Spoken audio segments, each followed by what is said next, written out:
When I say, oh, I ain't getting married, Steph was like, she ain't signed a prenup. What the fuck? What we even here for? Right. Like, the preacher says, don't make a drastic decision.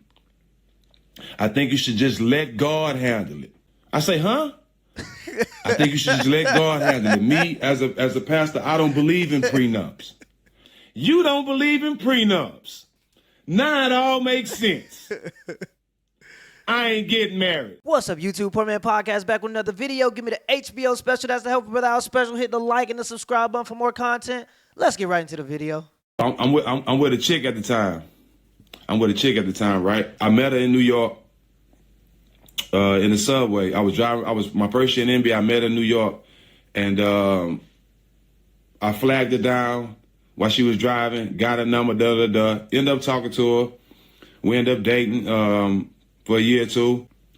So y'all know I won a championship. So when it was time for me to go negotiate my contract the following year, the team told me, what's the number? We want you here, Jack. It's a number of reasons why you were here. And this is my first time ever hearing something like this. So one of the reasons why San Antonio didn't want to sign me back was because of the girl I was dating at the time. Said she was a bad influence to some of the other wives. They didn't like how she dressed. And San Antonio wasn't that type of organization, but how can you tell somebody how to dress? You know what I'm saying? This was my woman, so I didn't really care about it at the time. I didn't really pay him no attention. Cool, I'll bounce. After I stop the video right here, I'm going to let the video play a little longer, but I just wanted to make this quick point because I think it's important. When you talk to some women, they say they want men that make a certain amount of money.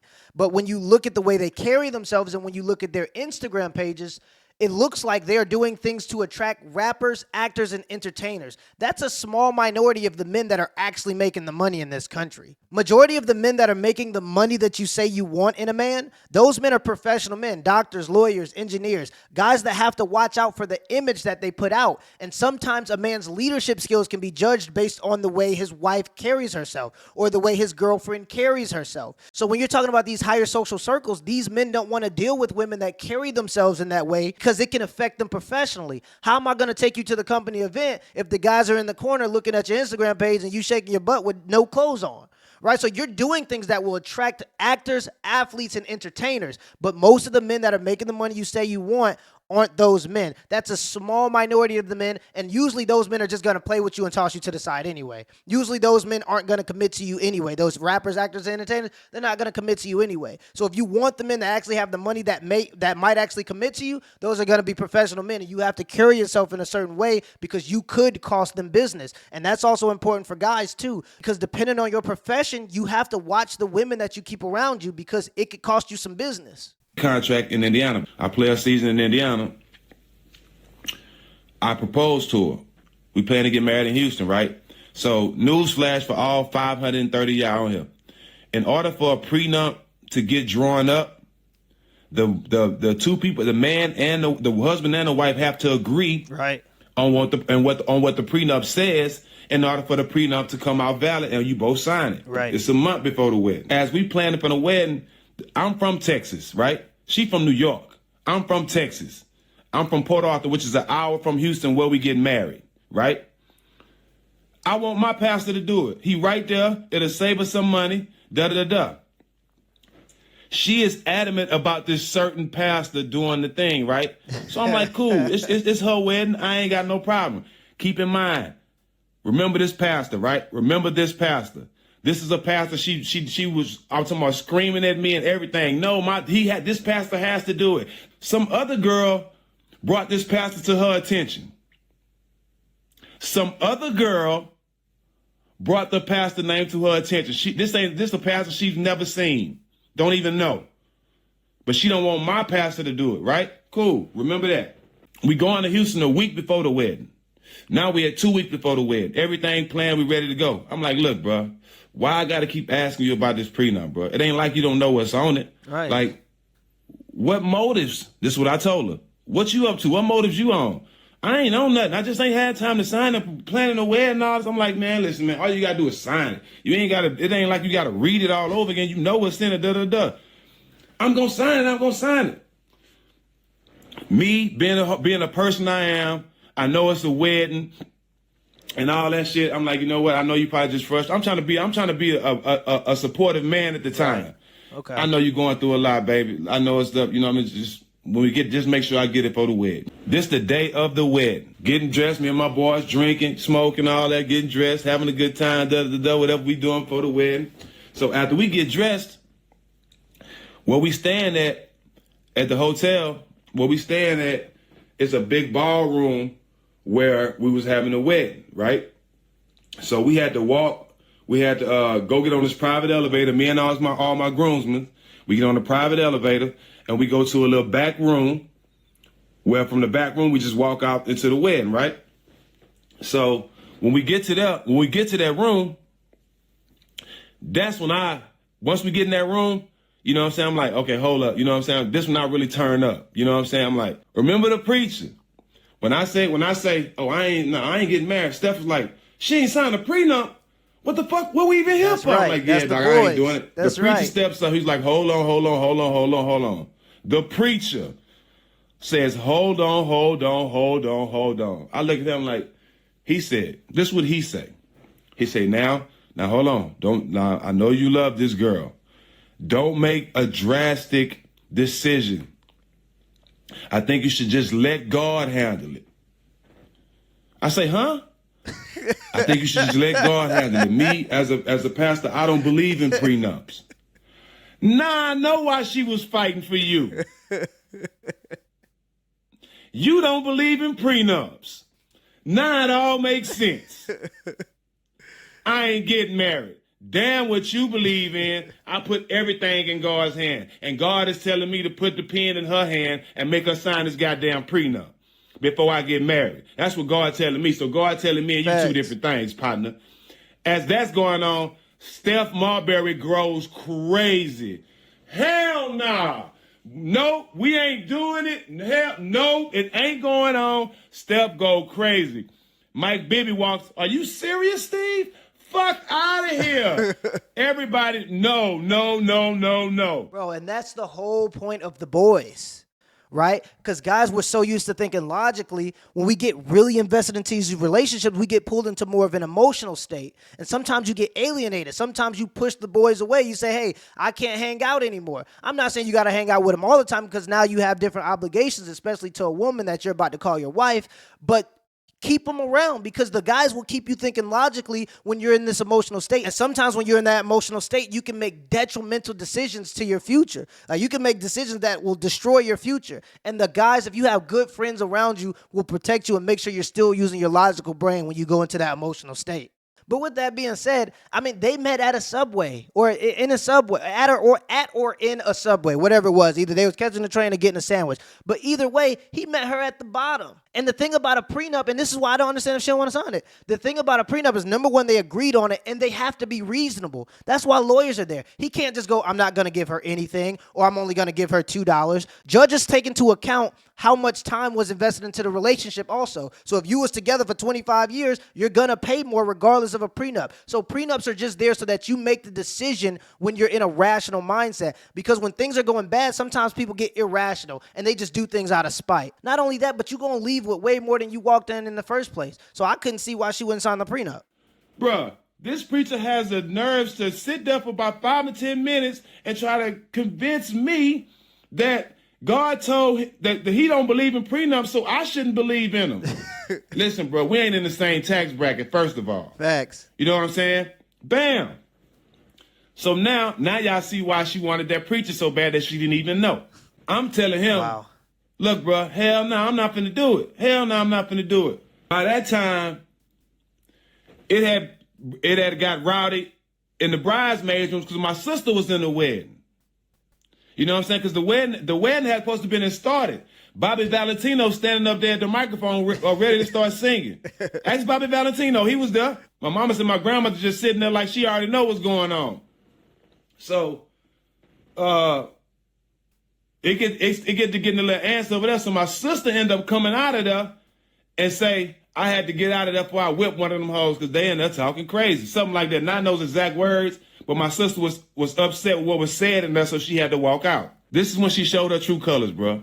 This is when she showed her true colors. So, wedding off. Facts. Yes. Weddings off. We not doing it. Walk back up to the room.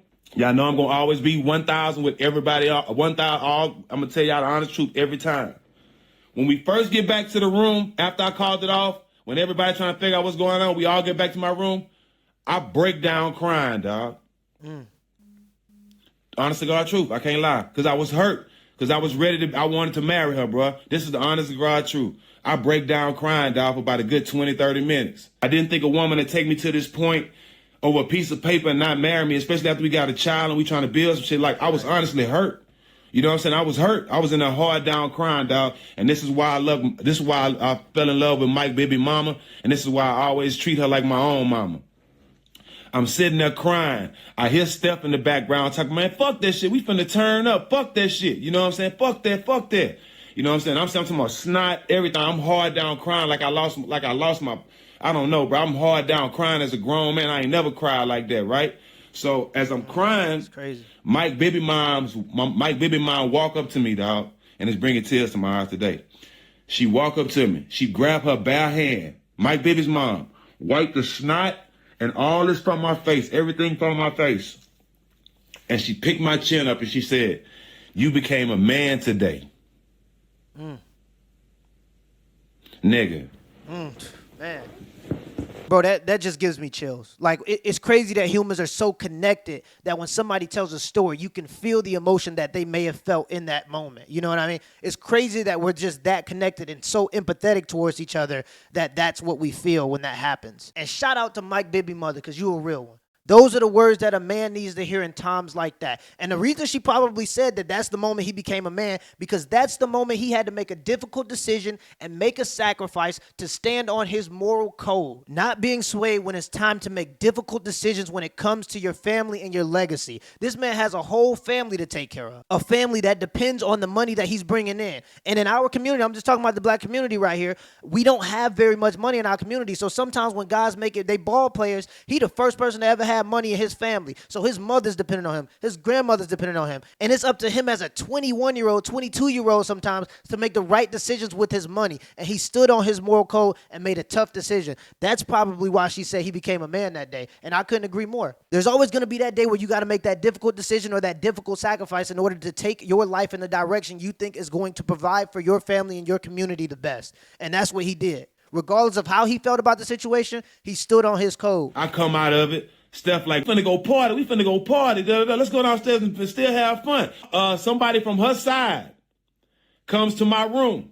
This when it get tricky, y'all. Comes to my room and say, hey, Steve, hey, hold on, just calm down. She want to talk to you. She want to talk to you. I said, what she want to talk for? She's like, no, just calm down, man. You was about to marry her. You know what I'm saying? Just give her a second, just out of respect. Just show me a little love and go talk to her, bro. All right, I go talk to her. So look. I get in the room, she's still in her wedding dress, and she crying and shit, right? So soon as I walk in the room, she hard down crying. I'll sign it. I'll sign it. I'll sign it. I'm whatever. I'll sign it. Pure manipulation. Listen, I was born at night, but not last night. One thing I know. Anytime somebody signs anything where they crying under any type of stress or any real emotional or something like that, that shit can get thrown out. Absolutely. I was already told that by my folks before I even signed this prenup, before I even got to Houston, so I was already on game. So the shit she tried to get me in that room and see her tears and think I was going to buckle and she could sign it while she crying and all that. Then come back and when they try to stand up, she gonna be like, I was emotional at the time, and it's been thrown out. It's happened to men before. Remember I told you Steph was turned up. I'm talking about, dog, this nigga Steph on Marbury is crazy, dog. Soon as we get to downstairs, he already in the DJ booth. Guess what's the first song they played? The first song this nigga played, she gives me money. When I'm in need, yeah, she's a trifling. Yes, sir. Oh, yeah, she's a gold digger. Way over time, that's good to me. Oh, dog. Is this the sickest part of the whole thing right here? After we had party at the hotel, me and all my partners getting ready to go out that night. 2 of her main squeezes that was there with her was with us that night. Of course. And I'm going to keep it funky. I downed one of them. You feel me? But that's her friends, though. Yeah, I did it. Sure did. If I'm going to trick 300, 400,000 off for nothing, yeah, I'm going to get some get back. Right. I'm going to get some get back. Jump down on a clean, too. We pulling off. They outside, where y'all going? Where y'all going? I look at my partner, I'm like... They couldn't wait. They couldn't wait for the opportunity to jump down. Exactly. They couldn't wait. They happy the wedding was off. She don't even know it. These are the girls she with the whole weekend that came with all that. Yeah. Yeah. That's how the game go, though. That's how the game go. And it's what we talk about in the manosphere all the time. Misery loves company. When you go to class and you late, remember you used to go to class and you used to be late to class? It used to feel good when somebody used to walk in late with you. You understood that both of y'all was going to get in trouble, but you'd be like, hey, at least I ain't the only one that's going to get in trouble, and it felt a little better. Misery loves company. That's just one of the parts of human nature. So when you a woman and you have something to lose, you in a relationship, this woman came from nothing, got a man that's an NBA player making all the money in the world, got a child by this man, and he's trying to do the right thing by marrying you. And the prenup, you're going to get something. But it's the greed. Right? It's the greed. So you got everything you could ever want in this situation, but you're just being greedy. You just want to take for no reason. You want to take from somebody that's already given to you. But some of these women will see you in a good situation. Some of your single friends, they'll see you in a good situation. Some of your bitter aunts that maybe have never gotten married will see you in a certain situation and they will sabotage you. When you look at all these celebrities and they like, oh, sis, go ahead and leave him. He did this, he did that. Sis, you better leave him. These women are the same women that are in their DMs the next day. They just waiting for their turn. Bro, all around, this is just an excellent story that has a gazillion lessons that you can learn from it. And he did the absolute right thing. If you're a man and you have something to lose, don't let people just take from you. Don't let people take from you without giving, because that's not fair. And I know as men, we love to give and we love to give. We love to protect, provide. But don't let people start to take advantage of you, because that happens often. And we don't talk about that because we've never had our own media outlets. But now we do, and we can talk about that now. It happens all too often. The court system is definitely biased. Men don't fear marriage. Men fear divorce. Women are absolutely 100% incentivized to leave at any moment and take all of your things. So make sure you protect yourself at all times. Till next time. My boo, I'm just here for the rendezvous. And I came the whole damn crew, cause I've been feeling like you want me to. He say stop standing, so I can't hold myself when I pull up.